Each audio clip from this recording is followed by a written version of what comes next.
But anyway, we finally got out of Palalil, which was very bad. We had all kind of tunnels, caves. Had weapons mounted on rail tracks. Bring them out to the mouth of the cave and drop mortars and pull them back in. It was hard to find where the mouth of the caves were.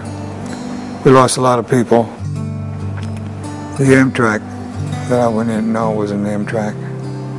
It was the duck. I landed on Palalil in one of these ducks. That's the thing. It looks like a boat. It runs on the ground or in the water, both. We had an A-frame on it for a lift. We went in on that. My whole gang went in together. And then we sat there, scared to death. I said, let's get the hell out of this thing, and start jumping off over top the side. And it wasn't 5 minutes later, it got a mortar in it.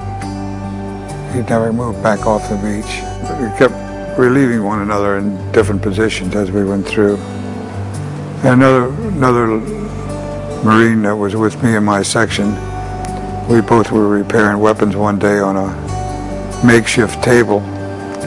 Some Navy photographer came over and took a picture of us and sent it to the newspaper of our cities. He was from Springfield, Vermont, and I lived just outside of Reading, Pennsylvania. So I got a letter when it finally came. My mom says, "Oh my God, I saw your picture in the news." Everybody looks at the picture today yet, and they say, "That don't look like you." I said, "Well, I was a little skinny kid weighing about 170 pounds. And Okinawa was the closest thing to civilization that I was exposed to from the time we left Australia. The tombs that they buried their bones in urns were the safest thing to be into when their shells come in. We tried to be helpful to a little Okinawan lady who gave birth in one of them while we were there. They're quite tough people. Within hours, they could be back in the field working again. So we packed up and we went to invasion of Okinawa. We landed. It was in an amphib, and it was in one of the landings I was in a duck, another was in an amphib. One of my friends had about that much rum in a pint bottle. So we were making circles, wait for it's time for us to go in, and the water was just as flat as this floor, except for swells. 1 minute you were way up in the air, and next minute you were down in a hole and you could see the water around the edges. We each took a shot of the rum. I broke out in a sweat, slid down on the side of the wall, and put my helmet in front of my face, and passed in about 10 minutes, and I was okay. In our type of war that we had, you didn't move at nighttime. When it got dark, you held on.